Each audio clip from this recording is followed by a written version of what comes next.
All right, good afternoon. We'll continue with our discussion of logic design, and today we'll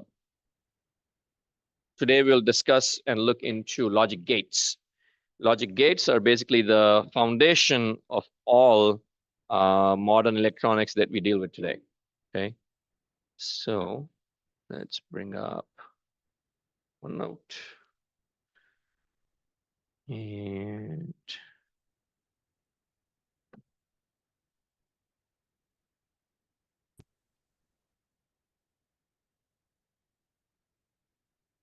okay, logic gates. So from the word gate, just the standard English word gate, right? What comes to mind?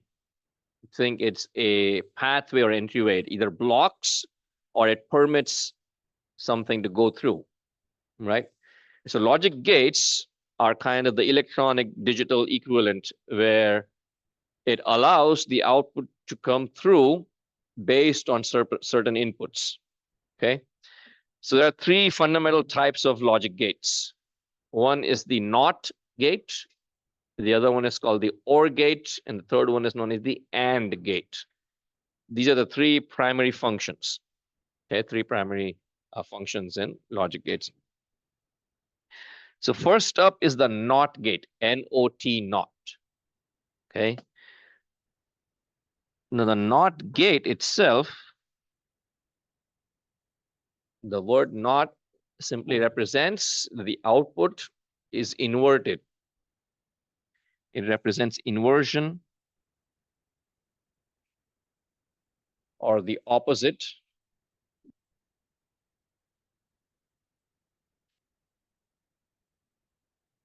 The output is inverted output.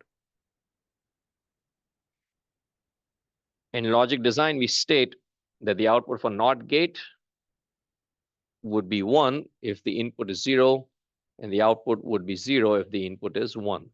So it's a single input gate. The single input gate. The combinations of the input and the resulting outputs are listed in a table, and the table is known or called as the truth table. Truth table.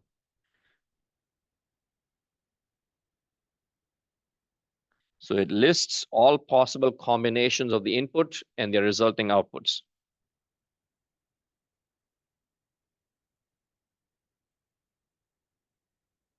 The NOT gate, by its very definition, only has a single input. It cannot have more than one input. Okay. All other logic gates can have multiple inputs, but the NOT gate or the inverter gate, by its very definition, only has one input. You apply input to the gate and the output is inverted. The symbol for an inverter gate is shown below. Simply an arrowhead that looks like a diode symbol, except there is a bubble. And the bubble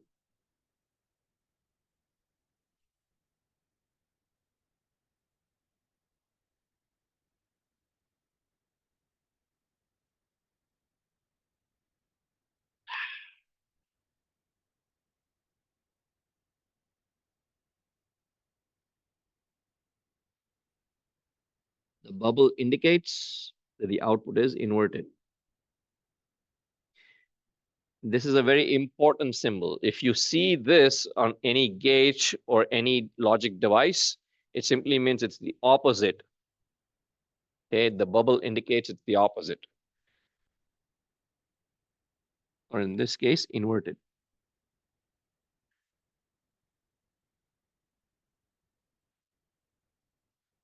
So the truth table for an inverter gate is 0 goes to 1 and 1 goes to 0.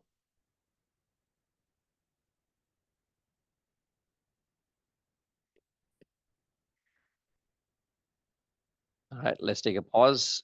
Let me know if you have any questions.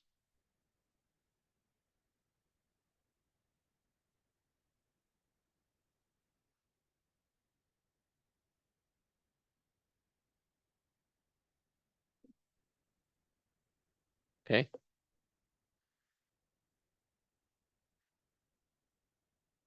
Next up is the AND gate.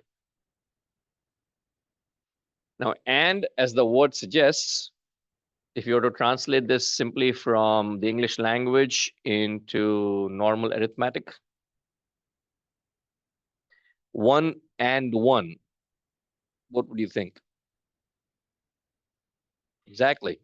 2. 1 and 1, you would think of 1 plus 1. Okay, but in logic design, the AND function represents multiplication. Okay, so again, arithmetically or mathematically, we would think the AND function would mean sum or addition, but logically or in logic design, AND would represent multiplication.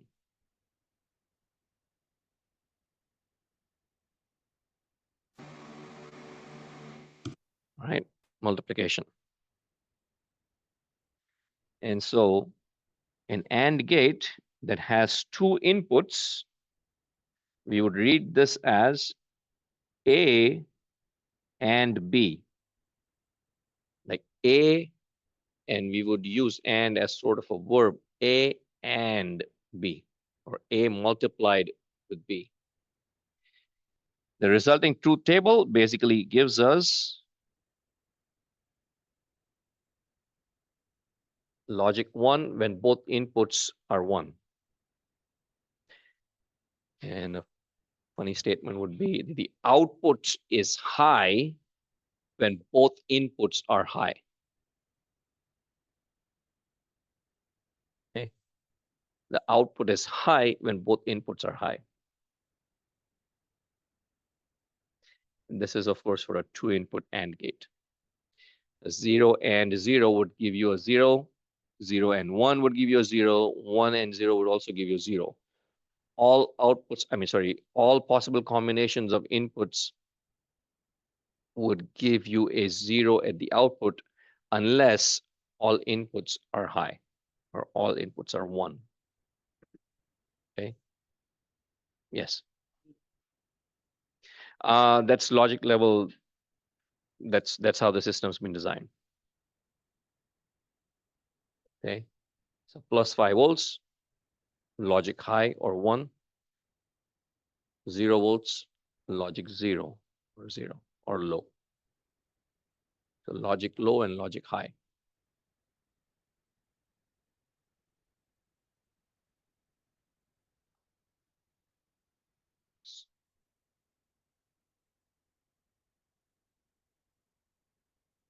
All right, other questions? This is a 2-input AND gate. We can have multi-inputs AND gate. And here's an example of a 3-input AND gate. This would be read as A and B and C. And the resulting truth table is still the same. The output of a AND gate is 1 only when all inputs are 1. For all other combinations, the output is 0. Okay. For all other combinations, the output is 0.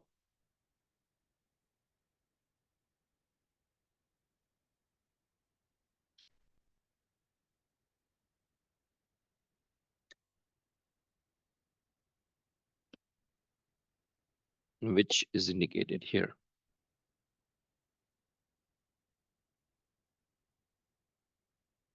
Output goes high when all inputs are high.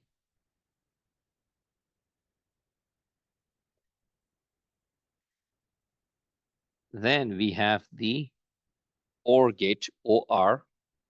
And OR, unlike the English word in logic design, OR stands for addition or summation. Okay. Addition or summation.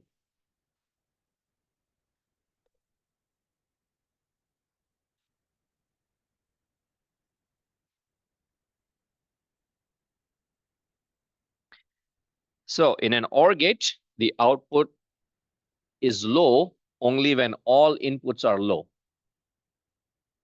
Outputs go high if even a single input is high. So we have output as being low when all inputs are low. Okay.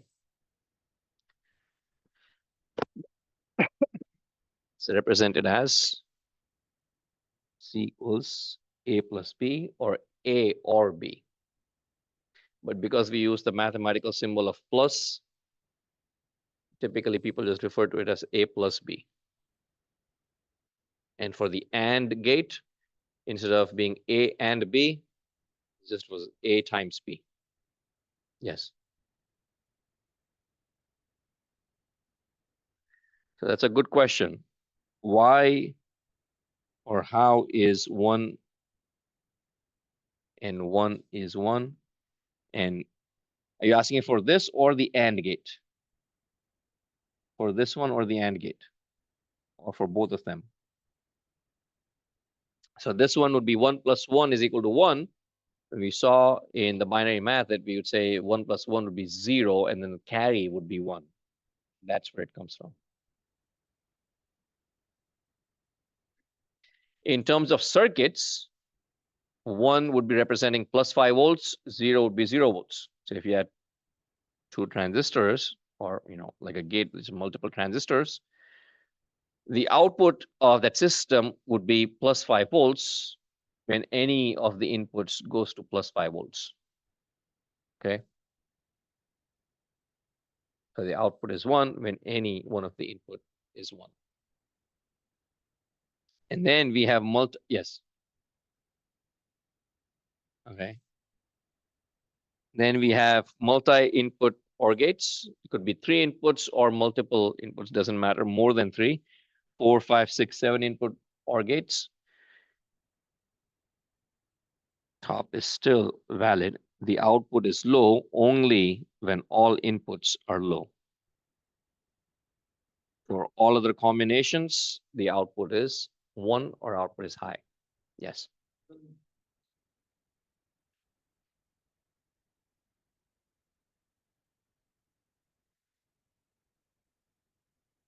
So it's the same as the 1 plus 1 plus 1 equals 1.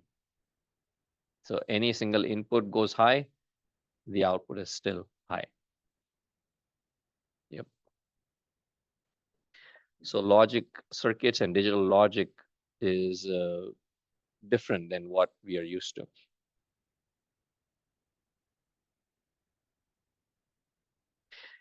As an example, for a real life example, let's say this is a alarm system or a security system in a residence, right? You have multiple doors. Each of the doors is closed. Sensor says the doors are closed, so it's logic 0. You implement the logic function in such a way that the doors are closed, it's logic 0. If even a single door is open, sensor senses it, output goes plus 5 volts, goes logic 1. Any of the doors is open, goes to logic 1. A chime sounds or a beep sounds, or if at night, if you turn it on, an alarm would sound. Okay. When all doors are closed, it's 0, 0, 0, 0, 0. Any single door is open, meaning an input goes high, an alarm would sound. The output goes high, alarm would sound. That's an example of where you would implement this kind of logic or logic circuits. Okay. We'd also later look at logic gates, exclusive or exclusive NOR. That could be a thermostat or a smart thermal management system. All right, any questions about these 3 fundamental gates? We have the NOT, the AND, and the OR gate. NOT, OR, and AND. Okay. The NOT gate is always a single input gate. Again, by its very definition, it flips the input, so it's only 1. the OR and the AND gates can have multiple inputs.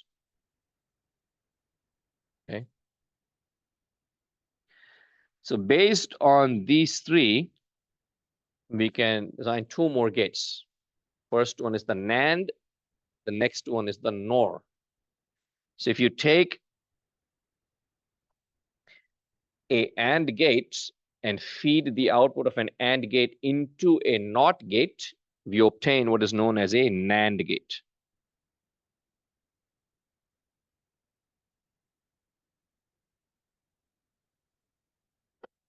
Okay. So the NAND gate is basically flipped or opposite of the AND gate.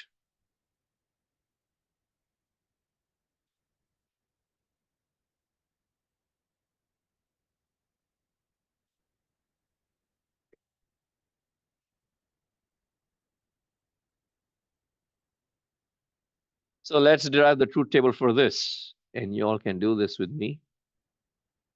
You have A, B, and let's say C is the output. So this would be read as A and B not.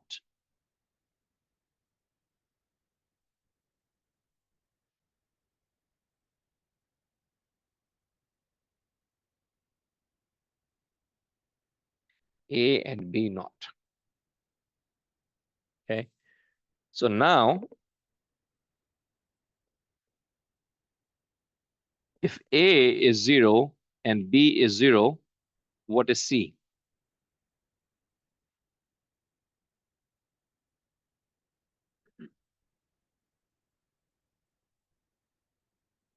That is correct.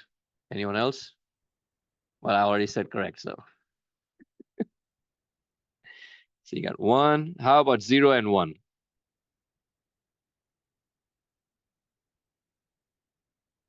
0, 1, 0, or undetermined.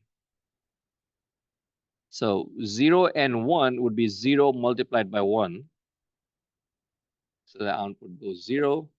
But then we connect a NOT gate. So the output is 1. And then 1 and 0. 1 again. And then 1 and 1. And go to 0.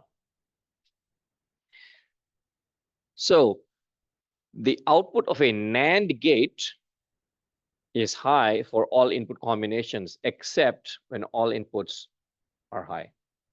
When all inputs go high, output goes to 0. Okay.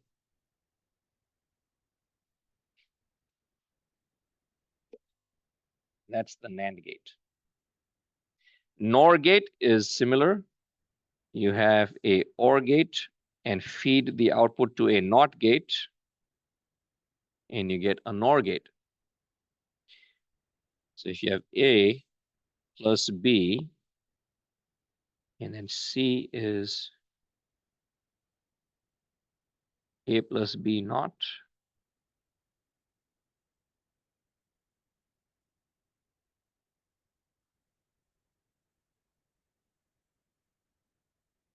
So 0 plus 0 is, no one knows. 0. So the output of a NOR gate would be flipped and 1. 0 and 1, the output would be 0. 1 and 0 would be 0. 1 and 1 also, it would be 0. Okay. So the output of a NOR gate is 1 only when all inputs are 0. Otherwise, the output will be low.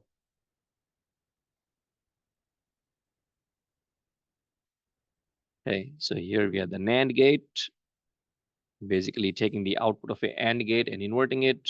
And here we have the NOR gate. We take the output of a OR gate and invert it. So now the question you'll be asking is, why would we create a NAND and a NOR gate when we already have an AND and OR? Well, the answer is that it's very easy to implement a NAND gate or a NOR gate. We can use 2 transistors and create a NAND gate. Okay, 2 transistors connected in serial fashion or back to back, if you will, and then combine the 2 inputs together. I mean, sorry, not combine the 2 outputs together, and you have a NAND gate. It's very easy to implement. Okay, and this is by far the most common in use today. Okay, you all have used this. You all actually have come across the word also, NAND. You heard the word NAND flash? NAND flash memory. You buy your USB flash drives and also the SSDs in your laptops, in your desktop computers. They're all NAND flash memory. You have these logic gates. These logic gates are used to build larger circuits. They're able to store data. They have some memory. They're able to store data, hence NAND memory or NAND flash memory. Okay. So they are very easy to build. All of the modern electronic devices that we use, especially storage devices, they're all created using these NAND flash memory devices. All right, we can use them as building blocks. So we can use them as building blocks to create larger circuits. No, sorry, not larger circuits, to derive other circuits. So both NAND and NOR can be used to create NOT OR and AND gates. So again, we can use the NAND gate and the NOR gate as a building block to create other gates. If we simply short the 2 inputs together, the output of that gate is a NOT, a inverter gate or a NOT gate. If we invert the inputs and we feed it to a NAND gate, we obtain a OR gate. And then if you take, obviously this is by far the easiest to understand. If you take a NAND gate and add it to an inverter gate, simply becomes an AND gate. Okay. And the same thing happens with a NOR gate. You can use a NOR as a building block. If you short the terminals, the output is a NOT gate. If you feed the NOR gate output to a NOT gate, you get an OR, or you can create an AND gate using the NOR gate. Hence, these are known as the building blocks. NAND gate is by far the easiest to implement. You simply take 2 transistors in a certain configuration, and you can devise a NAND gate.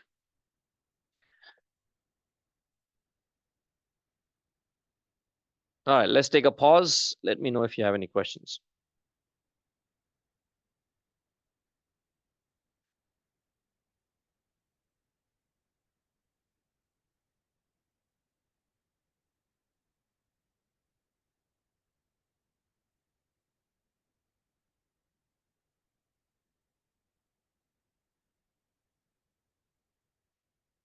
No questions? Everybody understood everything so far? It's a lot of, it requires a little kind of different thinking.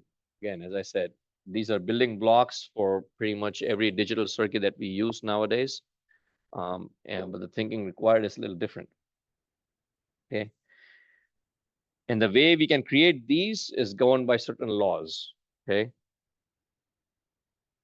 There was a mathematician who came up with a algebraic system. His name was George Boole, B-O-O-L-E. In the algebra he came up with is known as Boolean algebra. That's what we are using, Boolean algebra. And then there was another researcher. His name was De Morgan. Came up with a few laws. And these 2 are the fundamental ones. This is for a 2 input. This is for a 3 input gate. Anyway, De Morgan's laws basically allow us or permit us to go from AND operation to an OR operation, or an OR operation to an AND operation. Okay. You have A and B.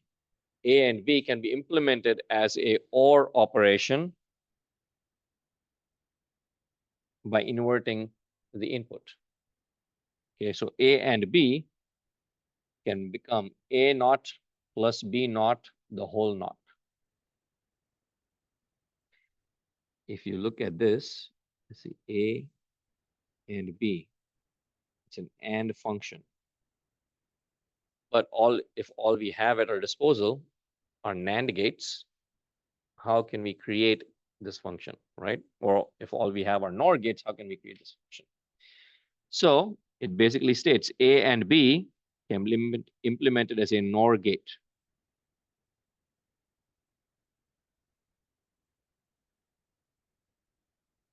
It's a NOR gate, right? If you have A and B here, you can have A plus B naught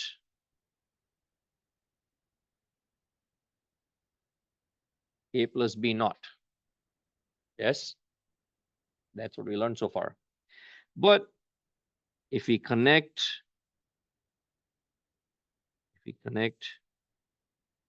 inverter gate before we feed the inputs, we can have A, B. So A naught and B naught. It simply becomes A naught plus B naught, the whole naught. And if you go through the truth table for this, it turns out the result is an AND function. So I would suggest you practice obtaining this truth table outside of class and see whether the resulting truth table is an AND function or not.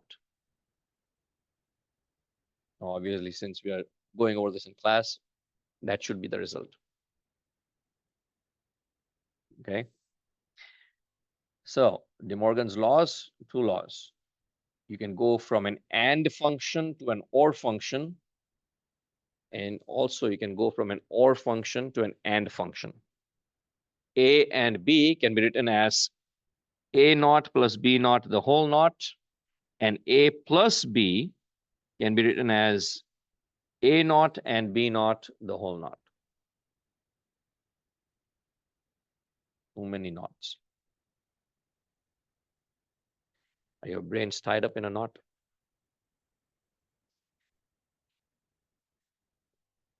We won't go much further beyond these gates, not for this class, because that's, again, as I said, requires a bit of thinking and learning differently. But let's take a pause. Let me know if you have any questions.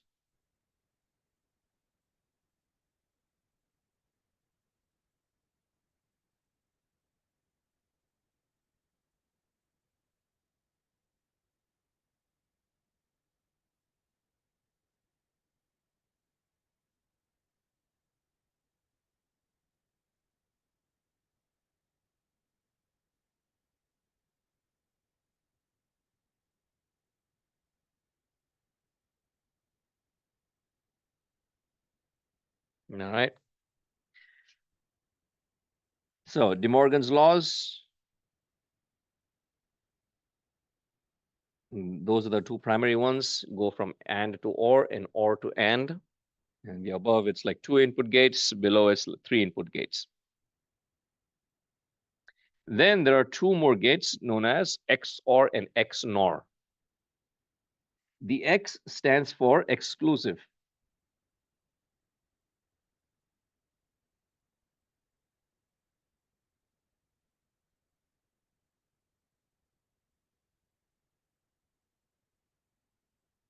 X stands for exclusive. And it simply states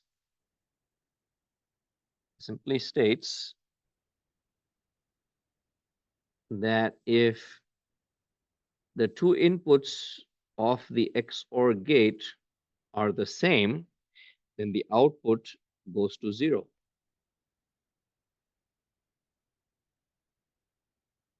It's 0, 0, output is 0, 0 and 1, 1 and 0, and 1, 1.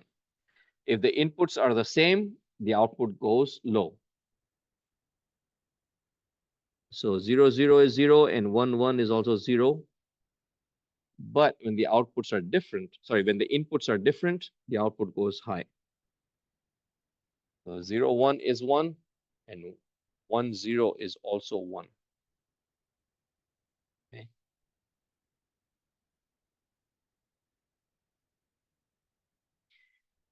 So this is the XOR gate, and this is the XNOR gate. The XNOR gate has an inverter or a bubble at the output. So it simply means that when the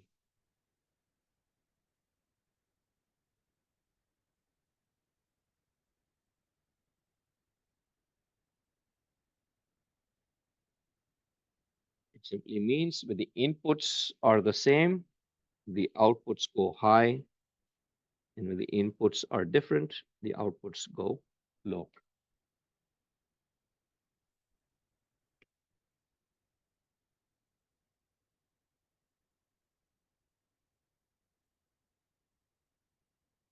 A real life example could be a temperature control system, right? You might be designing a system where you need temperature control, like an HVAC unit or something.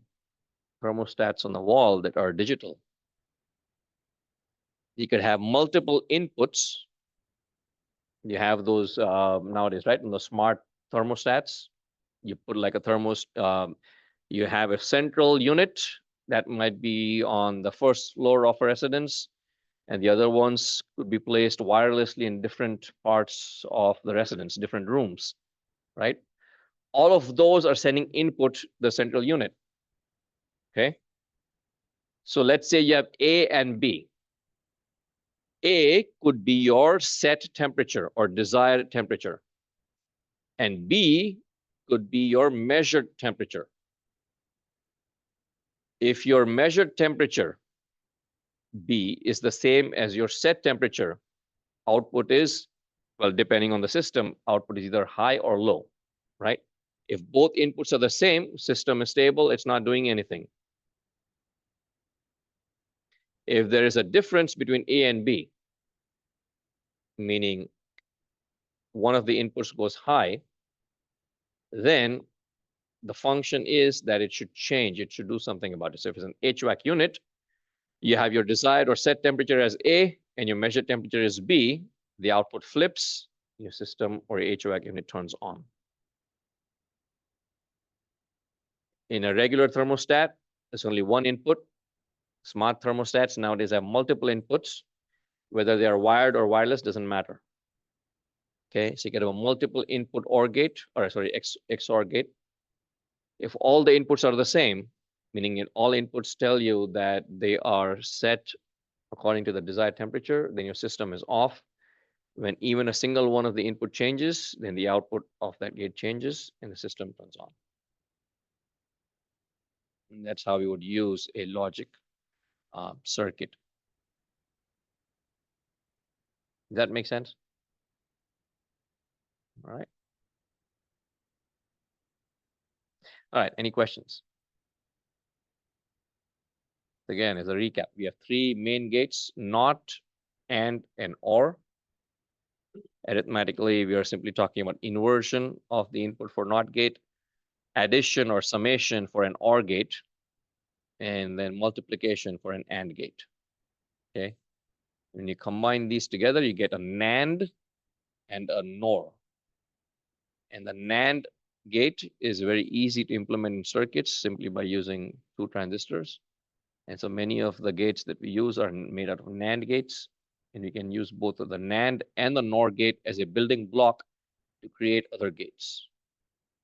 Okay. And that's also the foundation of combinational and sequential logic. Okay. This is not something we look at today, but I'll just do a brief overview. Combinational logic is basically you take multiple combinations of inputs and functions for a desired output. Okay, so this is simply an example where the desired output is f, or a function is f, and you have all these inputs coming in, A, B, C, D, and E, 5 different inputs. And based on the combination of these inputs, we want a specific function or a specific outcome. So we can design a system using this kind of logic, and that is known as combinational logic. Okay, we combine multiple inputs together in a system for a desired outcome. And then there's also a sequential logic. Sequential logic, as the name suggests, takes place in a sequence. It takes place in a sequence, so one after the other, serial processing.